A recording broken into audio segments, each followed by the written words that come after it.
Hello दोस्तों, स्वागत है आप सभी का लर्न एंड फन पर। और आज का जो हमारा लेक्चर है वहाँ पे हम लोग बात करने वाले हैं कुछ इकोलॉजिकल कंपोनेंट्स के बारे में या एस्पेक्ट्स के बारे में। ठीक है, जैसे कि हमारा हो गया है decomposition and energy flow. Last lecture में हम लोगों ने प्रोडक्टिविटी के बारे में ऑलमोस्ट सारी चीज़ें कवर कर ली थी कि प्रोडक्टिविटी क्या होता है, NPP, GPP and secondary productivity हम लोगों ने अच्छे तरीके से डिस्कस कर लिया था। सो इस लेक्चर में हम लोग डिस्कशन करेंगे रिगार्डिंग जो हमारे दूसरे प्रोडक्ट्स हैं या दूसरी चीज़ें हैं, यानी कि डीकम्पोजिशन एंड ऑल कैसे होता है कैसे नहीं होता, उसके बारे में बात करेंगे। थोड़ा सा लास्ट लेक्चर का मैं ब्रीफ देना चाहूँगा आप लोगों को कि क्या चीज़ें हम लोगों ने करी थी, क्या नहीं करी थी, उसके बारे में आइडिया आप लोगों को होना चाहिए, है ना। सो हम लोगों ने दो चार चीज़ें पढ़ी थी कि भैया हमारा बायोमास वगैरह कि बायोमास क्या होता है। तो बायोमास इज बेसिकली क्या था, amount of production of organic matter, या हम लोगों ने प्राइमरी प्रोडक्शन पढ़ा था। तो प्राइमरी प्रोडक्शन हमारा क्या था, amount of production of biomass, amount of production किसका, ऑफ बायोमास। ठीक है, ओवर क्या कह सकते हैं, या in a particular area, okay, by plants during photosynthesis, ये हमारा क्या था, ये हमारा बायोमास था, सॉरी प्राइमरी प्रोडक्शन था। This was primary production, okay, ये आपको मैंने बताया था। इसको हम लोग एक्सप्रेस कर रहे थे किसके अंदर, ग्राम मीटर पर स्क्वायर में, ग्राम मीटर पर स्क्वायर में एक्सप्रेस कर रहे थे इसको हम लोग, ये हम लोगों ने डिस्कशन किया था इसका। अच्छा, दूसरी बात हम लोगों ने इसके बाद पढ़ा था NPP and GPP. So NPP और जीपीपी क्या था, ग्रॉस प्राइमरी प्रोडक्ट। ठीक है, ग्रॉस प्राइमरी प्रोडक्ट, कोई भी प्लांट है वो एक particular amount of biomass produce कर रहा है, मान लेते हैं 10 ग्राम्स मीटर पर स्क्वायर। ठीक है, कोई कह सकते हैं पर्टिकुलर इकोसिस्टम के अंदर इतना बायोमास का प्रोडक्शन हो रहा है। अब जाहिर सी बात है कि ये ग्रॉस है सॉरी, ये टोटल बायोमास प्रोडक्शन है, इसमें से कुछ अमाउंट हमारे प्लांट्स जो हैं वो यूज करेंगे किसके लिए, रेस्पिरेशन वगैरह के लिए या अपनी एनर्जी वगैरह के लिए। सो एनपीपी क्या होता है हमारा, it is GPP, gross primary product minus respiratory losses. ठीक है, तो जब हमारा जो बाकी का बायोमास बचता है फॉर कह सकते हैं नेक्स्ट ट्रॉपिक लेवल्स के लिए या दूसरे ऑर्गेनिजम्स के लिए, जो बाकी का रिमेनिंग बायोमास होता है उसको हम क्या कहते हैं, नेट प्राइमरी प्रोडक्ट कहते हैं।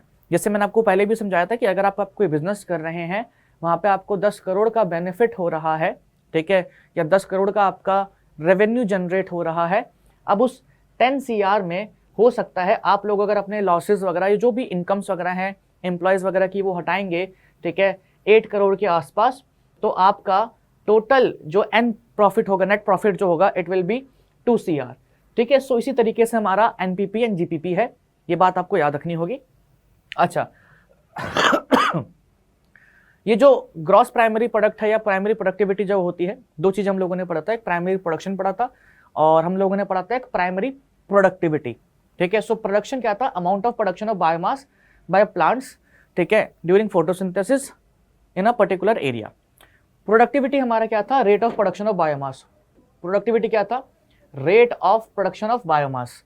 ओके, इसको हम टाइम के बेसिस पे भी एक्सप्रेस करते हैं, जैसे कि यहाँ पे हमारा हो सकता है GM-2 ईयर, ठीक है, -1, एक साल में किस रेट से कितना बायोमास प्रोड्यूस हुआ, दैट वाज अपना प्रोडक्टिविटी। ये सारी चीजें मैं बस एक बार रिवाइज कर रहा हूँ ताकि आप लोगों को ये बातें याद रहे।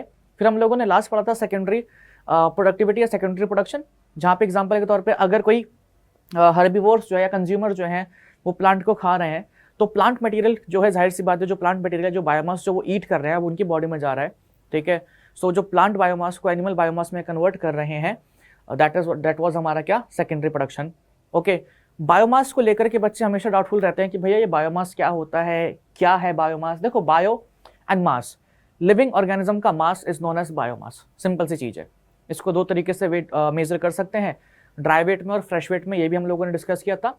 सो dry weight and fresh weight is nothing, जैसे आपके पास कोई प्लांट है, आपने उसको निकाला, मतलब उसको उखाड़ा और आपने ऐसे ही वेट कर लिया, तो that was the fresh weight. आपके पास कोई प्लांट है, आपने उसको पूरा का पूरा उसके अंदर बॉडी के अंदर जितना भी H2O है वो निकाल दिया, फिर उसको वेट करा, that was the dry weight. Simple सी चीज है। ओके, अब इसी को थोड़ा सा हम आगे बढ़ते हैं, नेक्स्ट कंपोनेंट जो है हमारा इकोसिस्टम का, दैट इज डीकम्पोजिशन, उसके बारे में बात करते हैं। ओके, चलिए जी। So you may have heard of earthworm being referred to as farmers friend. Earthworm को हम क्या कहते हैं? फार्मर्स फ्रेंड कहते हैं। ये बात आई गेस हम सभी जानते हैं और बहुत ही छोटे एज से ये हम पढ़ते हुए आते हैं कि अर्थवर्म क्या है? फार्मर्स के फ्रेंड है। क्यों? क्योंकि वो हेल्प करते हैं in breakdown of complex organic matter, ठीक है, as well as in loosening of the soil. Complex organic matter, complex क्या होता है? कॉम्प्लेक्स ऑर्गेनिक मैटर क्या होता है? ग्लूकोज हमारा एक कॉम्प्लेक्स ऑर्गेनिक मैटर है।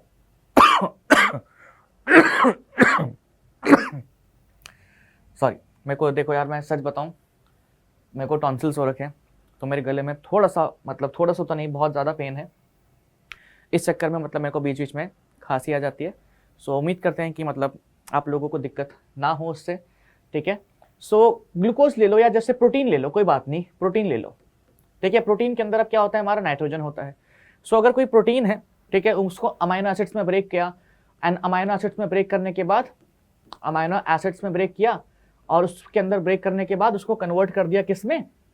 नाइट्रेट्स में और नाइट्राइट्स में, ताकि हमारे प्लांट उसको अब्जॉर्ब कर ले, ठीक है। नाइट्रेट्स में और नाइट्राइट्स में, नाइट्रेट और नाइट्राइट, ताकि हमारे प्लांट उसको एब्जॉर्ब कर ले, ठीक है। और बाकी अगर हम उसकी बात करें अर्थवर्म की, तो अर्थवर्म क्या करता है? जो अर्थवर्म का बेसिकली ना क्या होता है कि वो प्लांट का जो वेस्ट होता है या एनिमल का जो वेस्ट होता है उसको खाता है और डाइजेस्ट करके बाहर निकालता है।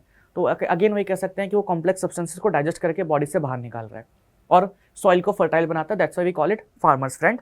बट एक डीकम्पोजिशन का प्रोसेस जो हमारा बैक्टीरिया के थ्रू भी होता है, जो मैंने यहाँ पे लिखा है कि प्रोटीन को अमाइनो एसिड में कन्वर्ट करा, फिर उसको नाइट्राइट और नाइट्रेट में कन्वर्ट कर दिया।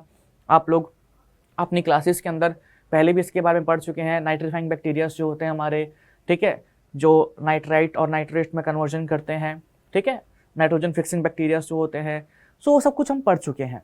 यहाँ पे देखिए सिमिलरली डीकम्पोजर्स जो होते हैं ये क्या करते हैं? कॉम्प्लेक्स ऑर्गेनिक मैटर को कन्वर्ट करते हैं इनऑर्गेनिक सब्सटेंसेस के अंदर, लाइक कार्बन डाइऑक्साइड हो गया, वाटर हो गया, न्यूट्रिएंट्स हो गया, and the process is called decomposition. So decomposition is nothing but conversion of complex organic substance in simple organic substances. Okay, अब सिंपल सी बात है, देखिए हमें कॉम्प्लेक्स ऑर्गेनिक सब्सटेंसेस को सिंपल सब्सटेंस में क्यों कन्वर्ट करना है?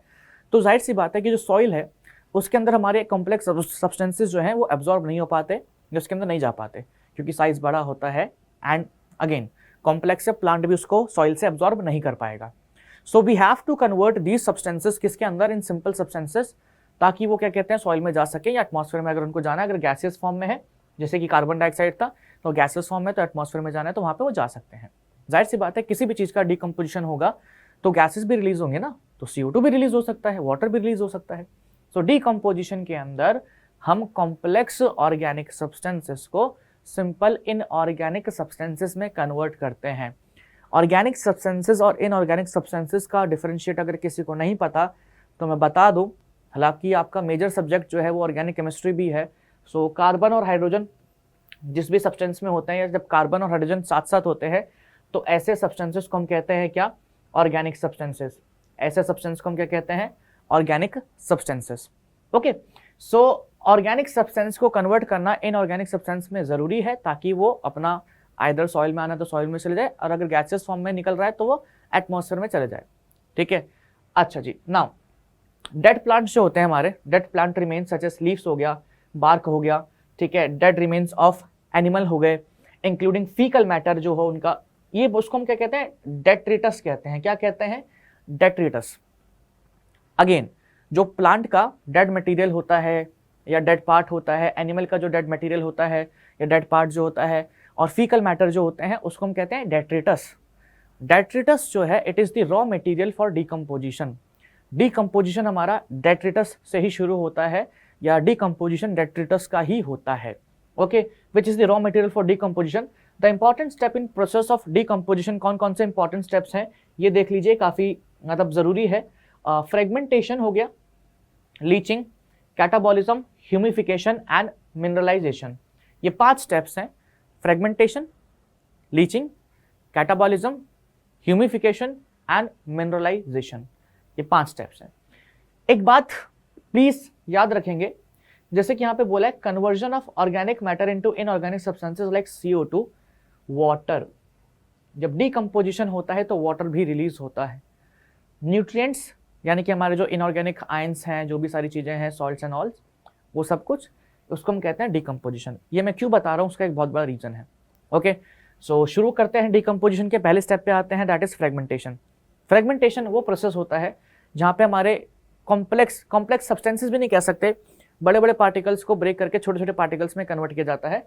तो breakdown of detritus into smaller particles, इसको हम कहते हैं क्या, फ्रेगमेंटेशन। आपके पास कोई एक बहुत बड़ी सी लीव्स है, ठीक है, उस बड़ी सी लीफ को ब्रेक कर करके काट के छोटा छोटा कर दिया, that is known as fragmentation. And ये जो फ्रेगमेंटेशन वाला प्रोसेस होता है, it is mainly done by earthworm, it is mainly done by earthworm. So earthworm करता है कौन, ये यहाँ पे मतलब कह सकते हैं डेट्रीवोर को, बड़े जो डेट्रीवोर्स होते हैं उनको छोटे छोटे पार्ट्स में ब्रेक करता है। ठीक है, ये हो गया। By the process of leaching, leaching की प्रोसेस से क्या होता है, water soluble inorganic nutrients go down into soil horizon and get precipitated as unavailable salts.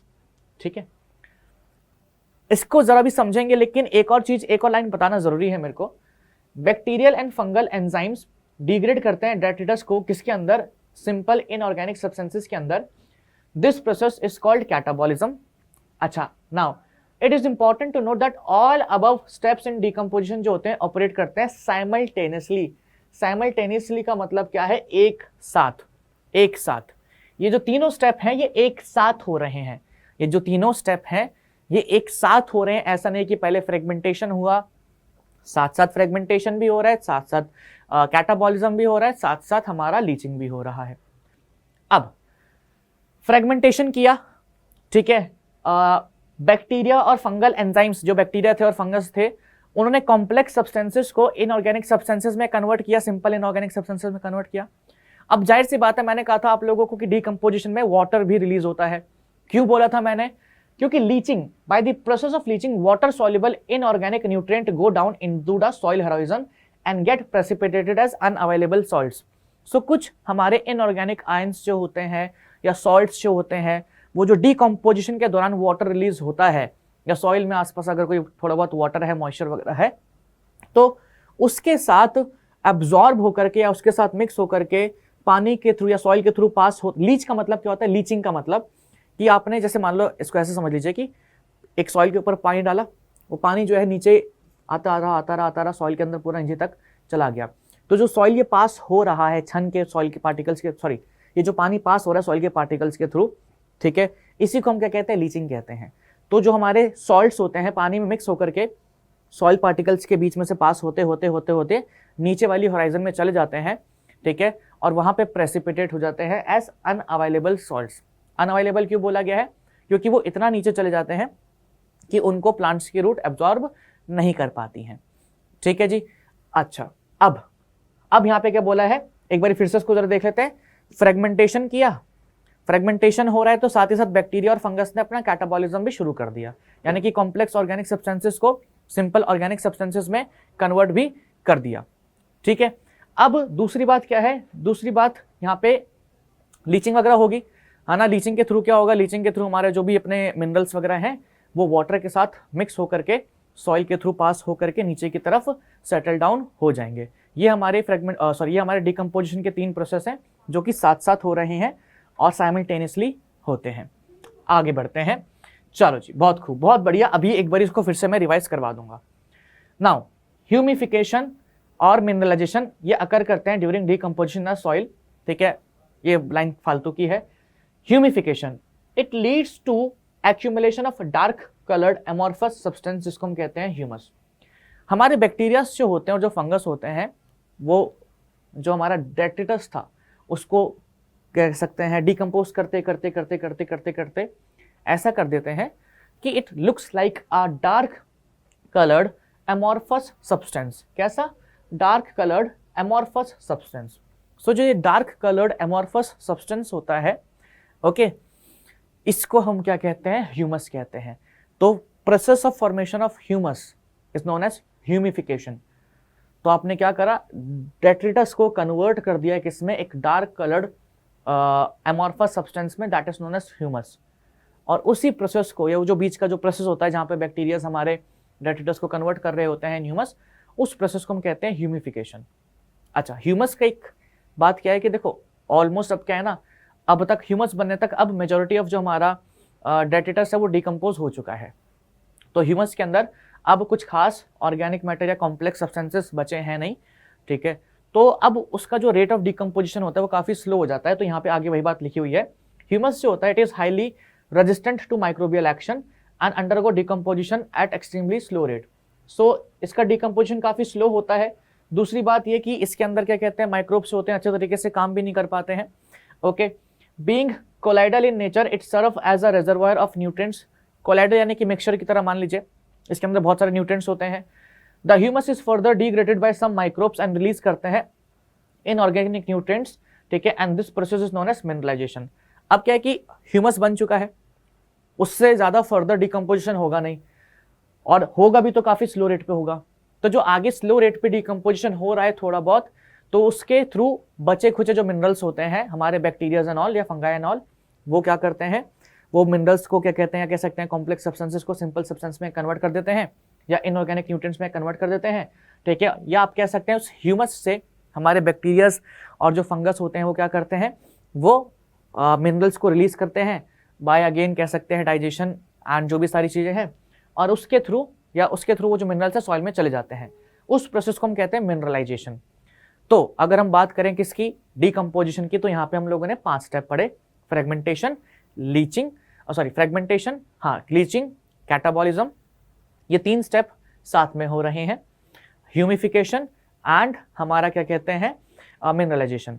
So fragmentation में क्या होता है, जो बड़े पार्टिकल्स होते हैं ह्यूमस के, उसको स्मॉल पार्टिकल्स में कन्वर्ट करवाया जाता है। और वहाँ पे सिर्फ अर्थवॉर्म, जरूरी नहीं कि अर्थवॉर्म ही इन्वॉल्व हो, वहाँ पे हमारा एक वुड लाउस करके भी होता है इंसेक्ट, वो भी इन्वॉल्व हो सकता है। बस वहाँ पे क्या है कि कॉम्प्लेक्स भी नहीं कह सकते, वहाँ पे बड़े पार्टिकल्स को स्मॉलर पार्टिकल्स में ब्रेक किया जा रहा है ताकि उसके ऊपर बैक्टीरिया एंड फंगस अच्छे तरीके से काम कर सके। Now second is leaching and catabolism, साथ में चल रहा है।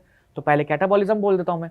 कैटाबॉलिज्म में क्या होता है, हमारा जो कॉम्प्लेक्स ऑर्गेनिक सब्सटेंसेस है उसको सिंपल ऑर्गेनिक सब्सटेंसेस में कन्वर्ट करवाया जाता है, ठीक है। अब लीचिंग जो होता है, लीचिंग में क्या है कि जो हमारे वाटर सॉल्युबल न्यूट्रिएंट सॉल्ट्स होते हैं, वाटर सॉल्युबल इनऑर्गेनिक सॉल्ट्स, वो वाटर मिक्स हो जाते हैं और सॉइल पार्टिकल्स के थ्रू पास होते होते नीचे वाली जो लेयर होती है सॉइल्स की, उसमें प्रेसिपिटेट हो जाते हैं, ठीक है, एज अनअवेलेबल सॉल्ट्स। फिर हमारे बैक्टीरियाज वगैरह जो होते हैं वो कन्वर्ट करते हैं डेट्रिटस को किसमें, ह्यूमस के अंदर। ह्यूमस क्या है, एक डार्क कलर्ड का अमॉर्फस पाउडर, अमॉर्फस सब्सटेंस है, और उस प्रोसेस को हम कहते हैं ह्यूमिफिकेशन। ह्यूमस जो होता है थोड़ा माइक्रोबियल रेसिस्टेंट होता है, इसके अंदर डिकम्पोजिशन काफ़ी स्लो हो जाता है क्योंकि मैक्सिमम डिकम्पोजिशन ह्यूमिफिकेशन तक हो ही चुका होता है, तो उसके बाद का जो प्रोसेस है स्लो हो जाता है। सो ह्यूमिफिकेशन के बाद लास्ट जो प्रोसेस बचता है दैट इज मिनरलाइजेशन। उसमें हमारे क्या करते हैं बैक्टीरिया, जो ह्यूमस के अंदर मिनरल्स वगैरह होते हैं, ठीक है, उसको क्या करवा देते हैं, डिग्रेड करते हैं और सॉइल में मिक्स करवा देते हैं। तो अल्टीमेटली जो हमारा पूरा का पूरा जो बनता है प्रोसेस या जो पूरी की चीज़ बन रही है उसको आप क्या कहते हैं, मैन्योर भी कभी कभी कहते हैं, खाद भी कहते हैं। इसी तरीके से जो हमारे फार्मर्स वगैरह होते हैं वो अपनी ऑर्गेनिक फार्मिंग भी करते हैं। सो डिकम्पोजिशन का एक ब्रॉड कह सकते हैं एक्सपेक्ट था, हम लोग इतना डिटेल में पढ़ते नहीं थे, हम लोगों ने इस चैप्टर में इसको जाना है। ओके, तो यहाँ पे आप देख भी सकते हैं एक ट्री है जो ग्रो कर रहा है, ठीक है। यहाँ पे हमारे ग्रीन लीव्स हैं। अब इस ग्रीन लीफ को क्या कहते हैं, मतलब अपने कुछ इंसेक्ट्स वगैरह खा रहे हैं, ओके, और इंसेक्ट्स वगैरह खा रहे हैं, साथ ही साथ उसको क्या कहते हैं डिकम्पोज। यहाँ पे देखो leaf partially consumed by decomposers, हमारे जो आपको मशरूम्स दिख रहे हैं दीज आर दी फंगाई जो डिकम्पोजर्स की तरह एक्ट करते हैं। देखो डिकम्पोजर्स कौन है, जो डेड डिकेइंग प्लांट और एनिमल मटेरियल के ऊपर फीड करे। तो फंगस जो होता है हमारा वो फीड करता है, तो फंगस भी हमारा क्या है, डिकम्पोजर है।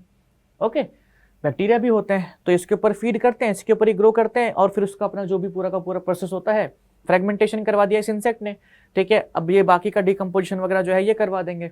और यहाँ पे भी दिख रहा है कि further decomposition by earthworm bacteria, soil millet, soil mites, fungi, तो सारे मिल करके क्या करते हैं, सारे मिल के डिकम्पोजिशन का प्रोसेस करवाते हैं। ऐसा नहीं कि किसी एक के ऊपर ही डिकम्पोजिशन डिपेंडेंट है। अगर फ्रेगमेंटेशन नहीं होगा तो जाहिर सी बात है कि उस चीज़ का डिकम्पोजिशन होने में भी बहुत समय लगेगा, ये अच्छे से नहीं हो पाएगा, ठीक है। तो अर्थवॉर्म्स का या फ्रेगमेंटिंग जो एजेंट्स हैं उनका भी प्रेजेंट होना बहुत ज़्यादा ज़रूरी है। तो इट इज़ अ कलेक्टिव कह सकते हैं मेहनत है ऑर्गेनिजम्स की जो डिकम्पोजिशन को करवा रहे हैं। ओके, नाउ अब एक और बात, डिकम्पोजिशन क्या है, एक लार्जली ऑक्सीजन रिक्वायरिंग प्रोसेस है, इसके अंदर ऑक्सीजन की जरूरत पड़ती है बहुत ज्यादा, ठीक है, it is oxygen requiring process. The rate of decomposition is controlled by chemical composition of detritus. So आप लोगों के एग्जाम में सवाल आ सकता है कि रेट ऑफ डिकम्पोजिशन कैसा होगा या किस पे डिपेंड करता है, तो आप कहेंगे डेट्रिटस पे डिपेंड करता है। अच्छा, डेट्रिटस अगर क्या कहते हैं उसके अंदर लिग्निन हुआ तो कैसा होगा, अगर नॉर्मल मटेरियल हुआ तो कैसा होगा, तो ऐसे सवाल पूछे जाते हैं, तो यहाँ पे दे रखे हैं, ठीक है। और क्लाइमेटिक फैक्टर्स पे भी डिपेंड करता है, जैसे कि ऑक्सीजन दे रखा है, अभी टेम्परेचर की भी बात करेंगे, ठीक है। In a particular climatic condition decomposition rate जो होता है इफ इज स्लोअर, कब देखो, if detritus is rich in lignin and chitin, ठीक है, तो हमारा जो डिकम्पोजिशन होगा वो कैसा होगा, वो स्लो होगा। डिकम्पोजिशन स्लो होगा जब डेट्रिटस के अंदर क्या प्रेजेंट होता है, लिग्निन एंड काइटिन प्रेजेंट होता है, ओके। अगर बात करें क्विकर, क्विकर कब होगा, क्विकर इफ डेट्रिटस जो है is rich in nitrogen and water soluble substances like sugars, ठीक है। तो अगर नाइट्रोजन है, वाटर सॉल्युबल सब्सटेंसेस हैं जैसे कि शुगर्स हो गया, तो उस केस में हमारा डिकम्पोजिशन फास्ट होगा। नाउ टेम्परेचर, टेम्परेचर जो होता है, सॉइल मॉइस्चर जो होते हैं, ये भी इंपॉर्टेंट फैक्टर्स होते हैं, ठीक है। जैसे कि यहाँ पे दे रखा है कि आगे ये देखो, वार्म एंड मॉइस्ट इन्वायरमेंट जो होता है फेवर करता है किसको, डिकम्पोजिशन को। वार्म एंड मॉइस्ट इन्वायरमेंट जो होता है ये फेवर करता है किसको, डिकम्पोजिशन को, ठीक है। Whereas low temperature and anaerobic conditions जो होती हैं वो इनहिबिट करती हैं डिकम्पोजिशन को, लो टेम्परेचर और एनारोबिक कंडीशंस। सो अगर मैं इसको सम अप करना चाहूँ तो मैं इसको ऐसे मेंशन कर सकता हूँ कि भैया देखिए, इसको अगर हम सम अप करना चाहें, ठीक है, एक मिनट रुकिए, हाँ इस वाले पेंसिल देते हैं। सो अगर रेट की बात करूं, डिकम्पोजिशन का रेट कब कम होता है, तो रेट जो है वो लो होगा या स्लो होगा कह सकते हैं, कब, जब एनारोबिक कंडीशंस हो, एनारोबिक कंडीशंस हो, कोल्ड क्लाइमेट हो, मॉइस्चर ना हो, मॉइस्चर एब्सेंट हो, ठीक है, और डेट्रिटस के अंदर क्या प्रेजेंट हो, लिग्निन और काइटिन, लिग्निन एंड काइटिन, अगर ये प्रेजेंट होगा हमारा तो डिकम्पोजिशन जो है वो स्लो होगा, ठीक है। अच्छा, डिकम्पोजिशन हमारा फास्ट होगा, कब होगा फास्ट, अगर एरोबिक कंडीशंस हैं, वार्म है, अगर मॉइस्चर प्रेजेंट है बढ़िया से, ठीक है, मॉइस्चर अगर प्रेजेंट है बढ़िया तरीके से, और दूसरी चीज अगर क्या कहते हैं वाटर सॉल्युबल सब्सटेंसेस प्रेजेंट है किसके अंदर, हमारे डेट्रिटस के अंदर, जैसे कि नाइट्रोजन हो गया, शुगर्स हो गया, अगर ऐसे सब्सटेंसेस हैं तो डिकम्पोजिशन जो है हमारा वो होगा फास्ट, वो कैसा होगा, वो फास्ट होगा, ओके। सो उम्मीद करते हैं कि आपको यहाँ तक सारी की सारी बातें समझ में आ चुकी हैं रिगार्डिंग डिकम्पोजिशन। चलो जी, बहुत खूब। नेक्स्ट यहाँ पे हमारा क्या है, एनर्जी फ्लो। किसी भी इकोसिस्टम के अंदर there is a constant energy flow, okay, मतलब हर इकोसिस्टम को वर्क करने के लिए क्या चाहिए, एनर्जी चाहिए। अच्छा जी, सो एक्सेप्ट फॉर, यहाँ पे देखो लिखा हुआ है deep sea hydrothermal ecosystem, sun जो होता है is the source of energy for all ecosystem, sun जो है it is source of energy for all the ecosystem, sun सारे के सारे इकोसिस्टम का सोर्स ऑफ एनर्जी है। अब चाहे वो एक्वेटिक इकोसिस्टम हो, चाहे वो टेरेस्ट्रियल इकोसिस्टम हो, हर क्या कहते हैं मतलब सोर्स ऑफ एनर्जी जो है दैट इज हर इकोसिस्टम के अंदर इज सन।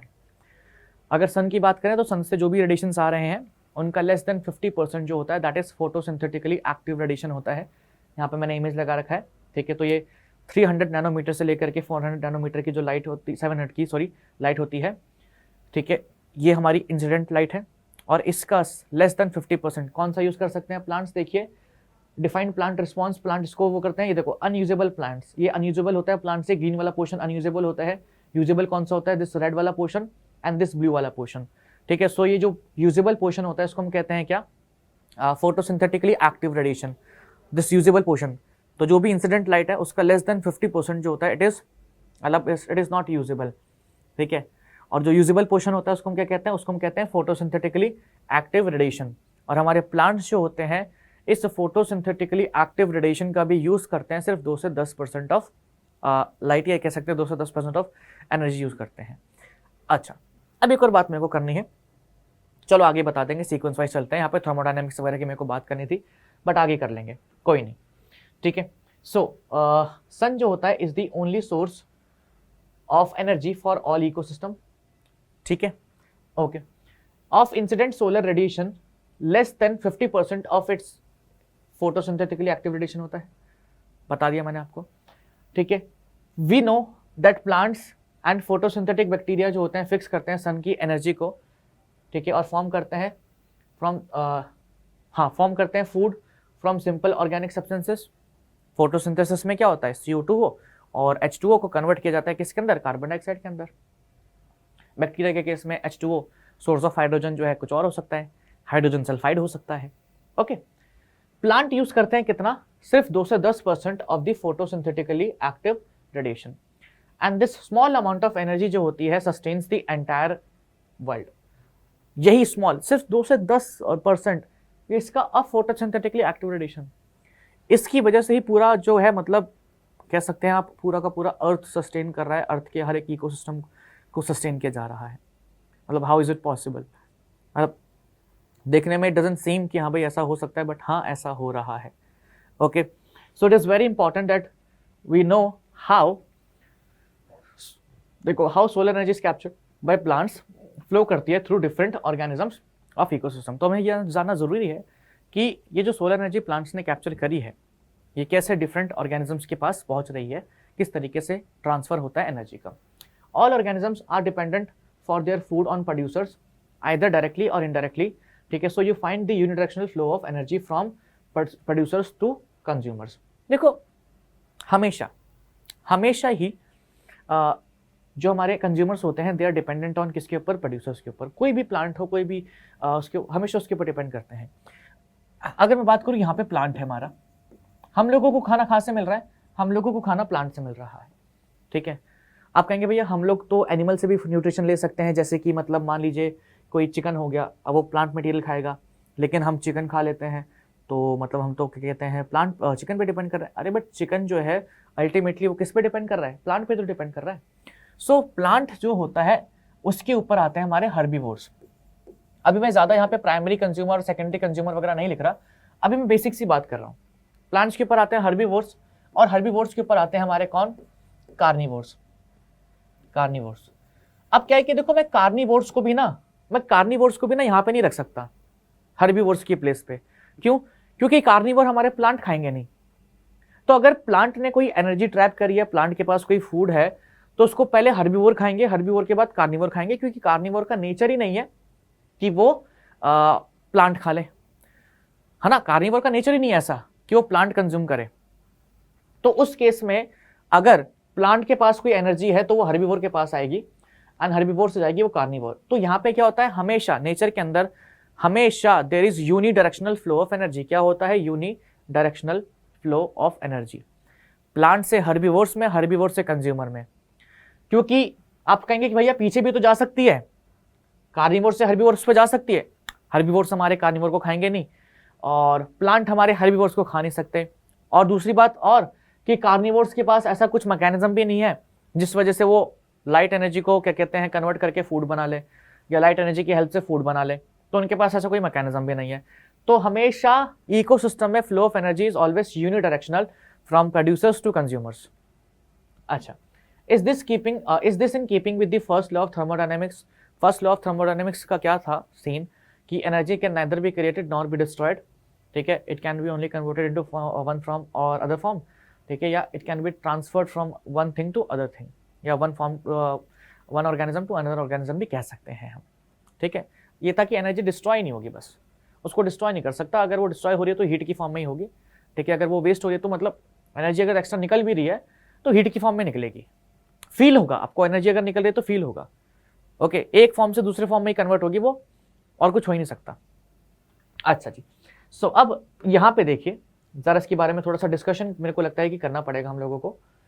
हम लोग छोटी क्लास में पढ़ चुके हैं 10% लॉ, हम लोग इस क्लास में भी वैसे उसके बारे में डिस्कशन करेंगे, बट मेरे को भी क्या कहते हैं उतना डिटेल में जाना नहीं है। 10% लॉ आई गेस आप सभी को पता होगा कि हमेशा एक ट्रॉपिक लेवल से अगर प्लांट से हमारे हर्बीवोर्स के पास एनर्जी जा रही है तो 10% एनर्जी जो है वो जाती है, ठीक है। अब मैं आपको बहुत ही अच्छे तरीके से एक डायग्राम ड्रॉ करके दिखाऊंगा, इसमें मैं सारी चीज़ें लिखूंगा, प्राइमरी कंज्यूमर भी और प्रोड्यूसर्स वगैरह भी, सब कुछ लिखने वाला हूँ मैं, तो उसको प्लीज़ ध्यान से देखना है, ओके।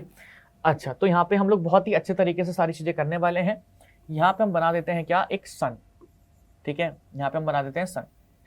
अच्छा, सन से एनर्जी आ रही होगी जो भी, अभी उसके बारे में बात नहीं करेंगे। यहाँ पे हमने लिख दिया है प्लांट, यहाँ पे हम लोगों ने लिख दिया है क्या, प्लांट। अच्छा, प्लांट को कौन कंज्यूम करता है, प्लांट को कंज्यूम करता है, मान लेते हैं, चलो यहाँ पे लिख दिया ग्रास हॉपर लिख देते हैं, ग्रास हॉपर, ठीक है। ग्रास हॉपर को किसने खाया, मैं क्यों लिख रहा हूँ, एक फूड चेन बना रहा हूं मैं, फूड चेन तो आप जानते होंगे। ग्रास हॉपर को खाया स्नेक ने, स्नेक को खा लिया एक हॉक ने, एक बड़ा बर्ड होता है जो स्नेक को भी खा लेता है, ठीक है। अच्छा, प्लांट हमारे क्या कहलाएंगे, प्लांट हमारे कहलाएंगे प्रोड्यूसर्स, ठीक है, प्लांट हमारे क्या कहलाएंगे, प्रोड्यूसर्स। प्लांट हमारे प्रोड्यूसर्स कहलाएंगे।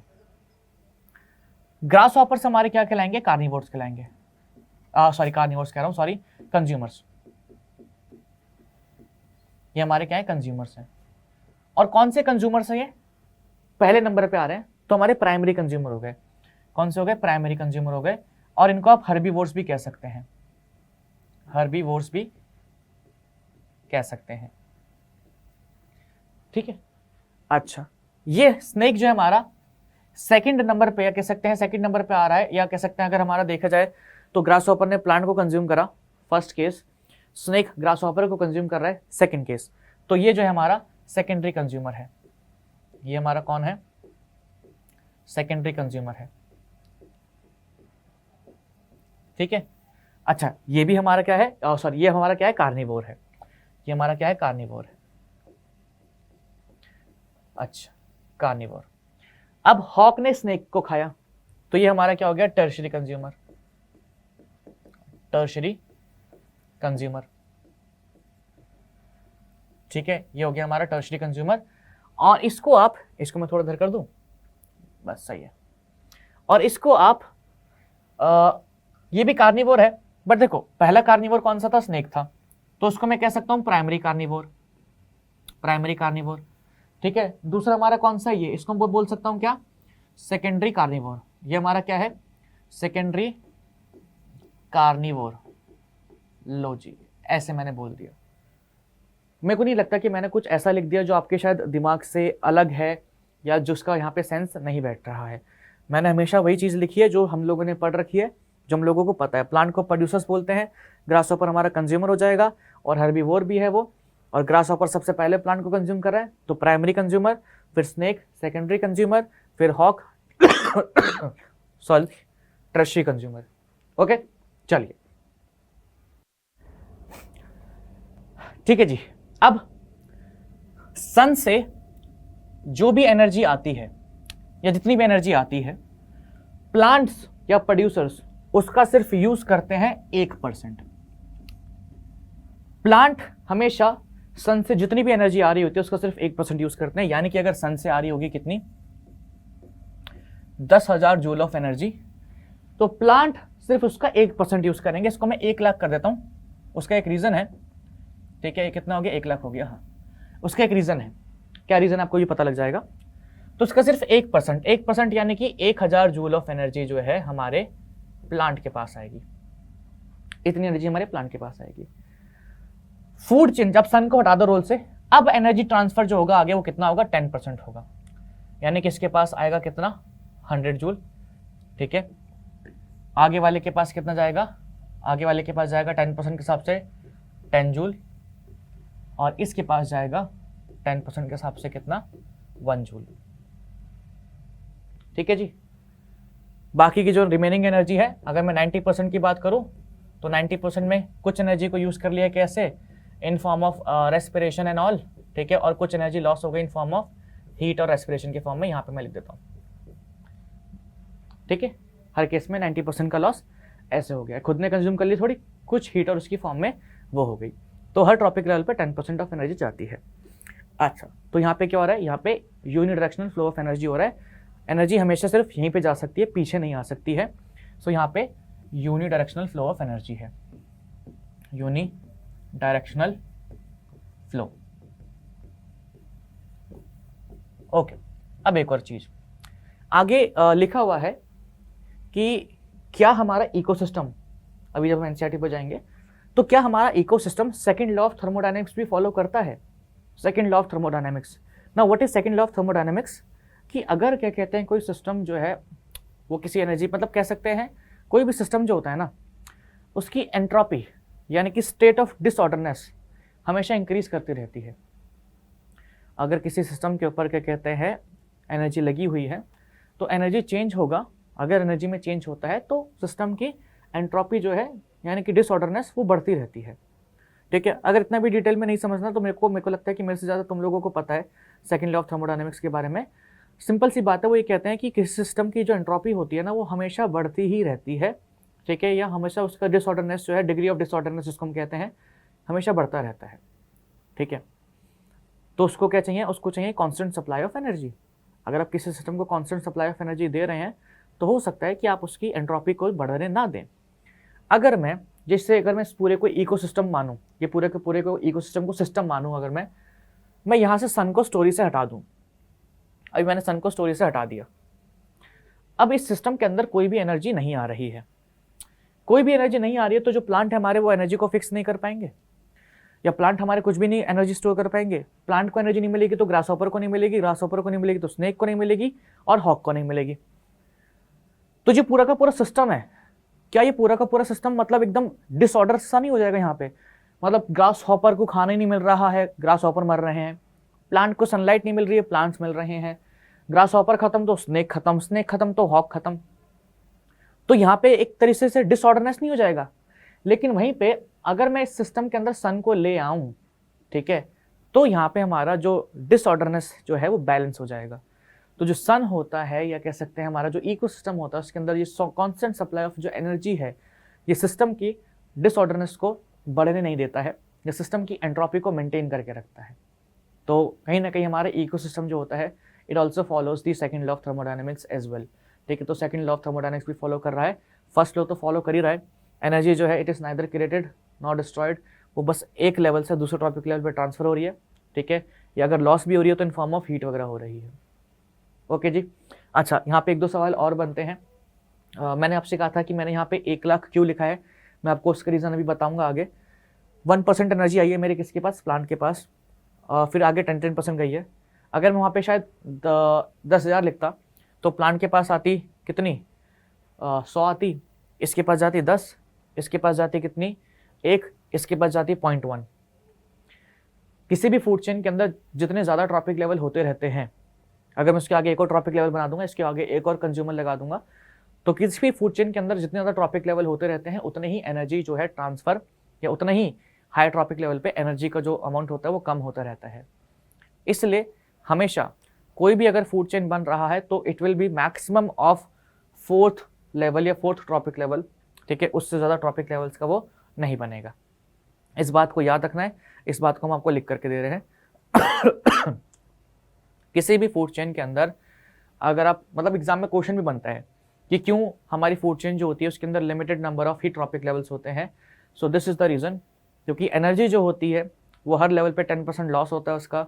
तो 4th ट्रॉपिक लेवल पे, 5th ट्रॉपिक लेवल पे इतनी एनर्जी नहीं होती है कि वो नेक्स्ट ट्रॉपिक लेवल पे कुछ भेज भी पाए। ठीक है, इसलिए हमेशा हमारे इकोसिस्टम में मैक्स टू मैक्स, या मतलब हमारे ऑर्गेनिज्म इस तरीके से डिज़ाइन होते हैं कि वो प्रेफर करते हैं कि वो 3rd ट्रॉपिक लेवल पे ही फॉल करें, या फूड चेन का 3rd ट्रॉपिक लेवल का ही पार्ट बने अगर कार्निवोर्स हैं। क्योंकि सारा का सारा दिक्कत किसको है? दिक्कत कार्निवोर्स को है। प्लांट्स को और हर्बीवोर्स को कभी भी कोई दिक्कत रही नहीं है। क्यों? क्योंकि प्लांट्स हमेशा 1st ट्रॉपिक लेवल पे आएंगे, ठीक है, हर्बीवोर्स हमेशा 2nd ट्रॉपिक लेवल पे आएंगे, तो उनके लेवल्स फिक्स है, 1st लेवल 2nd लेवल। दिक्कत कहाँ पे है? 3rd लेवल पर और 4th लेवल पे। ठीक है, ये कहाँ पे आएंगे कहाँ पे नहीं आएंगे उसके ऊपर डिपेंड करता है। एग्जाम्पल के तौर पे हॉक जो है वो स्नेक को ना खा करके सीधा ग्रासहॉपर को खा लेता तो शायद उसको ज़्यादा एनर्जी मिलती। मतलब हाँ, ग्रासहॉपर छोटा सा होता है, but I am just saying, ठीक है, स्नेक को यहाँ से हटा दो, कहानी से हटा दो, एक बर्ड को अगर मैं यहाँ पे ले आऊँ, बर्ड अगर आएगी ग्रासहॉपर को खाएगी तो उसको स्नेक के बराबर एनर्जी मिलेगी। ठीक है, तो वही बात होती है कि हमेशा ऑर्गेनिज्म इस तरीके से डिजाइन होते हैं कि वो प्रेफर करते हैं कि वो 3rd ट्रॉपिक लेवल पे ही फॉल करें। कार्निवोर का हमेशा यही रहता है। जैसे अगर शेर की बात की भी मैं करूँ तो लायन जो होता है, आप लोगों ने उसको किसी कार्निवोर को खाते हुए कम देखा होगा, लायन को वुल्फ को खाते हुए कम देखा होगा, या किसी फॉक्स को खाते हुए कम देखा होगा, आपने लाइन को हमेशा उनका शिकार करते हुए देखा होगा जो हमारे हर्बीवोर्स हैं। डियर का शिकार करते देखा होगा, रैबिट का करते देखा होगा, कैटल का करते देखा होगा। जो मतलब कार्निवोर्स हैं उनका शिकार नहीं करते हैं, जो हर्बीवोर्स हैं मोस्टली उनका शिकार करना प्रेफर करते हैं। क्यों? क्योंकि उसकी वजह से वो थर्ड ट्रॉपिक लेवल पे फॉल करेंगे और उनको एनर्जी ज़्यादा मिलेगी उनसे। ओके जी, सो ये जो सारी की सारी कहानियां मैंने बताई हैं, इन कहानियों को हम डिस्कस करेंगे इन डिटेल अपने एनर्जी फ्लो वाले टॉपिक में। मैंने आपको बहुत सारी चीज़ें बता दी है, अब इसमें पढ़ने का कुछ बचा भी नहीं है। ठीक है, कंज्यूमर्स वगैरह के बारे में सब कुछ मैंने आपको बता दिया है, बिना मतलब कुछ यहाँ पे हम लोगों ने रीड करे बहुत सारी चीज़ें समझ ली है, और जो भी हम लोगों ने पढ़ा है सब वही यहाँ पे लिखा हुआ है, तो परेशान नहीं होना है। ये सारी बातें मैं आप लोगों को बता दूंगा। ठीक है, फूड वेब वगैरह के बारे में बता दूंगा, एंड डेटिटस फूड चेन वगैरह क्या होता है इन सब के बारे में बता दूंगा। ठीक है, अभी आते हैं हम सीधा के सीधा अपने क्विज के ऊपर, और क्विज के पहले क्वेश्चन पे हम लोग चलते हैं। So first question is which of the following is not a step of decomposition. इसमें से कौन सा स्टेप जो है वो डिकम्पोजिशन का नहीं है? ह्यूमिफिकेशन, मिनरलाइजेशन, लीचिंग या रीजनरेशन? कौन सा प्रोसेस जो है is not the step of किसका? डिकम्पोजिशन। ह्यूमिफिकेशन, मिनरलाइजेशन, लीचिंग या रीजनरेशन? बताइए जी। Which of the following is not a step of decomposition?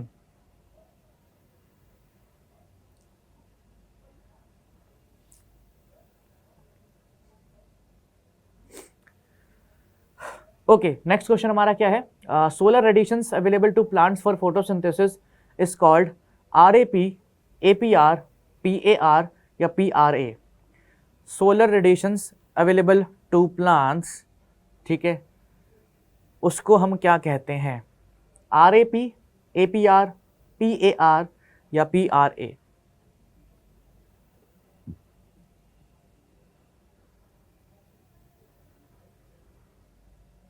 ठीक है जी, आते हैं पहले क्वेश्चन की तरफ। सो यहाँ पे हम लोगों से क्या पूछा गया था कि कौन सा स्टेप नहीं है डिकम्पोजिशन का, तो लास्ट में दे रखा है regeneration. This is not step of decomposition. Photosynthetically active radiation यानी कि PAR, ऑप्शन नंबर C यहाँ पे हो जाएगा हमारा करेक्ट चॉइस। नेक्स्ट जो क्लास होगी वहां पे हम लोग बात करेंगे एनर्जी फ्लो के बारे में। ओके, और एनर्जी फ्लो के बाद है हमारे इकोलॉजिकल पिरामिड्स, तो मैं आपको पिरामिड्स भी नेक्स्ट क्लास में करवा दूंगा। एंड उसके बाद इकोलॉजिकल सक्सेशन है, एक क्लास में इकोलॉजिकल सक्सेशन हो जाएगा। हाँ, बस फिर न्यूटन साइकिल है, एक क्लास में न्यूटन साइकिल हो जाएगी। सो 3 लेक्चर्स के अंदर this chapter will be finished. Okay, so अपना ध्यान रखिए, अच्छे से पढ़ते रहिए। Bye bye and thank you so much.